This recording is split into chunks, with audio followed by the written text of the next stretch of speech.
Ladies and gentlemen, boys and girls, we are in Krefeld for the inaugural TaKeTV event here for Overwatch, conveniently named TaKeOver. We're going to be heading inside, giving you a full overview of the ground floor of the TaKeTV studio, and we're going to be interviewing people that we happen to pass on our way as well. So come on in, join me, pass the sign as we head inside. Make sure you take off your shoes, of course. Everyone's already got them in. Well, frankly, we can fit a lot of people in here as we head into the main entrance. Now, over here, obviously you have the cloakroom bit, but this is where the console gamers sort of come by, look at the TVs. We've got Xboxes and PlayStations set up, potential for FIFA tournaments, and all other kinds of stuff goes on in here.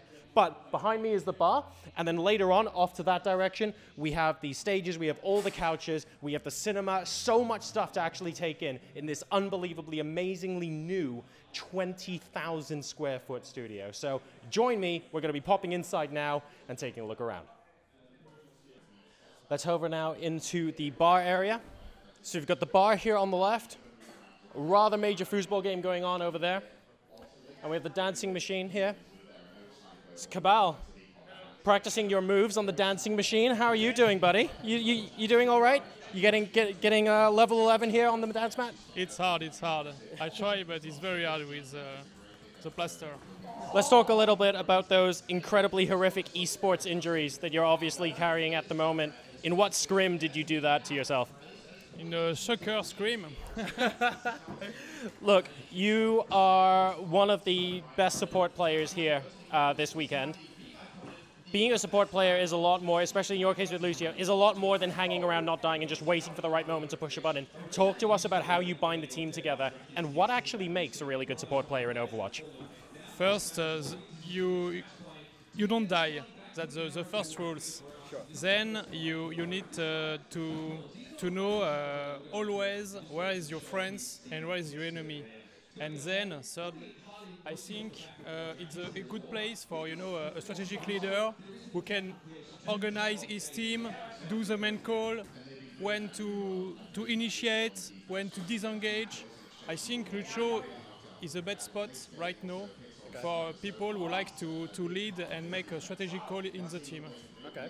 Now that makes a lot of sense, and you obviously have been doing a tremendous job doing that for Melty. I have to ask, before I ask you the last question, why the rabbit? Why is Melty a rabbit? A lot of people don't know. The CEO of Melty said to us it was a legend, but Tam, the name of the rabbit, writes the first line of code of the website of Melty. Okay. Oh, nice. That's why. Fair enough. And lastly, that's actually a really important point, and one that's close to my heart because I'm getting on a bit. You're the oldest player here at the tournament, and I actually think that's really cool. And it's great to see you play as well. You've been fantastic.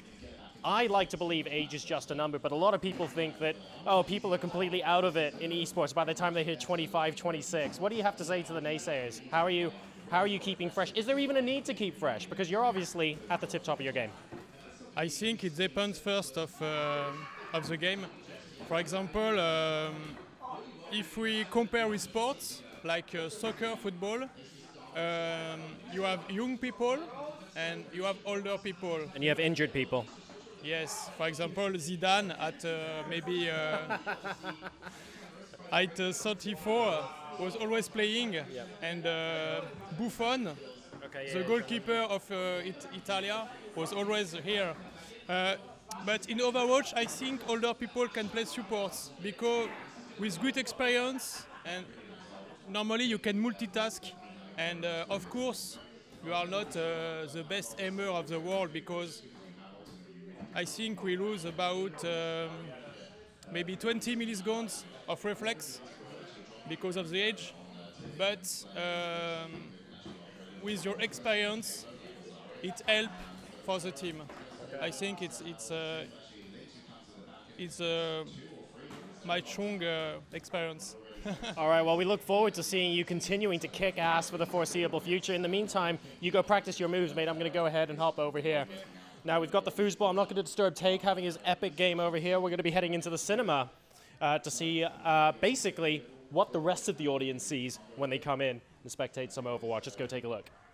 It looks like we are getting ready for the next match. We've got a couple of people on the couch, and I'm about to I'm about to bump into a Mendo, actually, so I'm going to go ahead and pop in here and grab a couple of words with you, sir.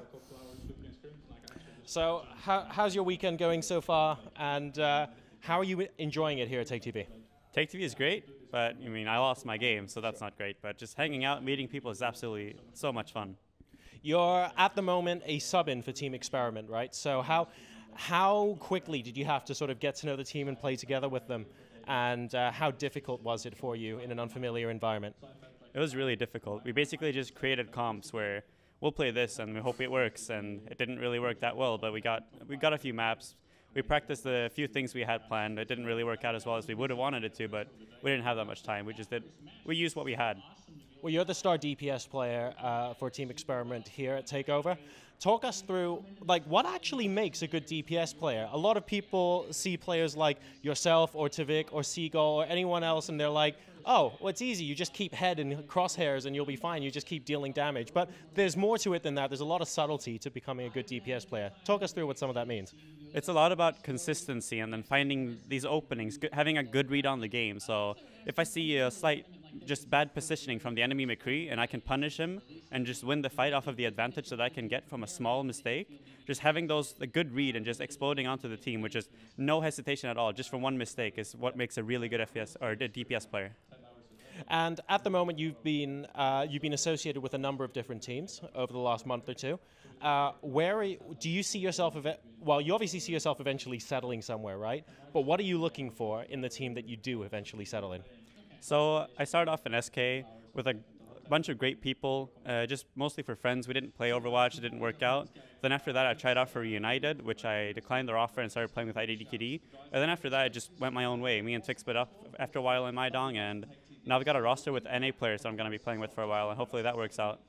All right, well, best of luck with how that goes, and enjoy the rest of the games today. Valor Mogoles. Valar the Hares. Catch you later.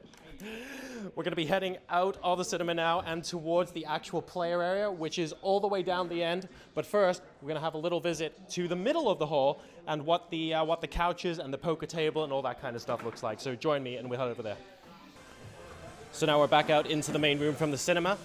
We have the foosball table, pardon me, and the dance machine again, and we've got the couches where the casters and a lot of the pro players are checking stuff out in between matches. We have the secret VIP area down there, and a couple of scrubs sort of making their way around, kicking a lot of ass, doing the good work, fighting the good fight. And we have here the poker table, and I'm going to go ahead and hijack one of these guys. We have Robbert teaching Skipjack a thing or two about the game. And I think Skipjack can teach us a thing or two about the game as well, so I'm going to go ahead and poach you for a couple of questions. First of all, Skipjack, you, of course, are the tank for Graviton Surge. That's right. Talk to us about what makes a good tank player. A lot of people, when they're looking at the stream, they're like, oh, well, this guy, holds down right-click and waits for Earth Shatter. But there's obviously so much more to understanding the timings, maybe. Tell us what you think makes a good tank. For me, it's basically the synergy with the McCree. If my McCree is not good, I'm not going to perform. So the synergy with the McCree is very important to me. But then personally, on the personal skill level, you need to know when to use your stun, hit your stun, block the enemy Reinhardt's stun, which is very important. Like, you need to know when his stun is up. You can always compare it with your own ultimate charge. And if you know he has it up, you need to be very careful. This is your first job, like, to protect your team from his stun, because if he lands it, you're going to wipe. This is very important. And hit your charges, of course. This is one thing. Hit your fire strikes. But the synergy with your team is the most important thing, I think. And speaking of synergy with your team, you guys are doing tremendously well as Graviton Surge here, but you only actually formed, like, really, really recently. Maybe there's no one secret, but how do you form together with these players and then end up communicating so well with each other, sometimes going on, you might be beating teams that have scrimmed together hundreds of times. How are you getting that synergy and that communication so quickly? Well, you said it with the communication. I think our communication can still improve a lot. The history of our team, it's quite a long history, actually. It all started when Rogue actually acquired 3 players from Team Unknown. Team Unknown was performing really well, but their tank had to quit the game because of real-life reasons, and they wanted to have me as a tank in the French team. But then Rogue took 3 players, Wins, AKM, and Anko. So they were left, Wins crew, and soon were left with me. So we started creating basically crew started creating Graviton Search, and we tried out many players. Player attitude was like a crucial point for us because we have a great atmosphere and we want to keep it that way. So we need people that are able to lose, which is a big point of getting better. Like you will lose so much in the beginning, and you improve the most when you lose. And if you can't lose, you're not going to improve. And this is the most important thing in the players we chose. And right now we're very happy with our team. Atmosphere is so great. That's some great advice as well. I mean, you need to be able to lose in order to taste victory later on. So I'm wishing you the best of luck in the tournament, mate. Continue learning your poker here with Robbert. I'll let you guys get back to it.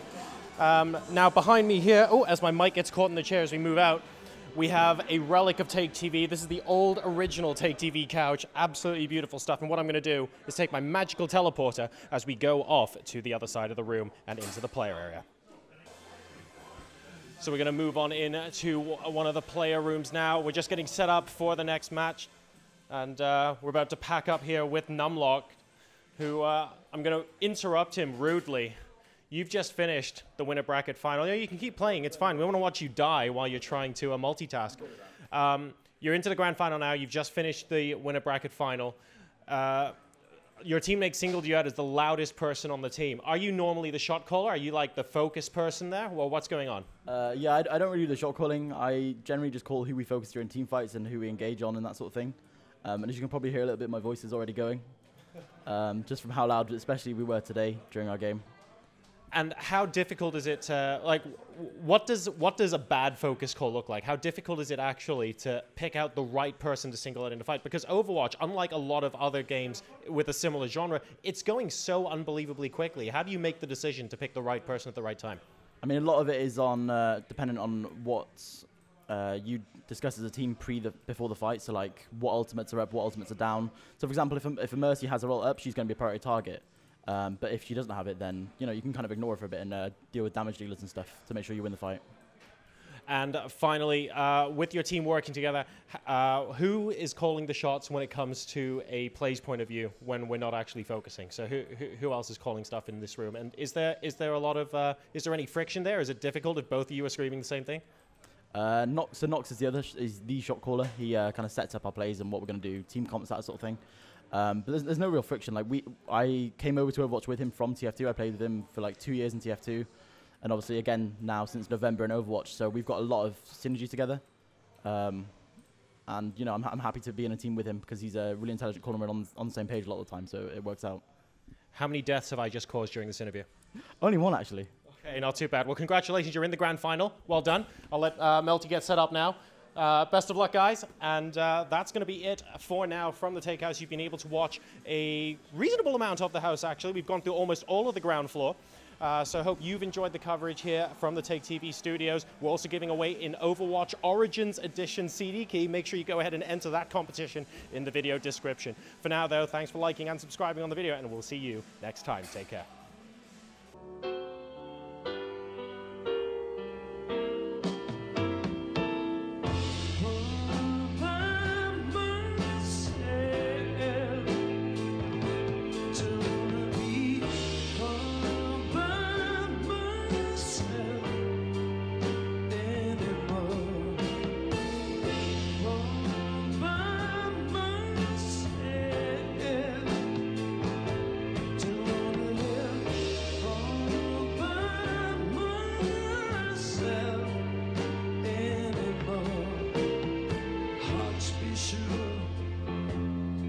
Sometimes I feel so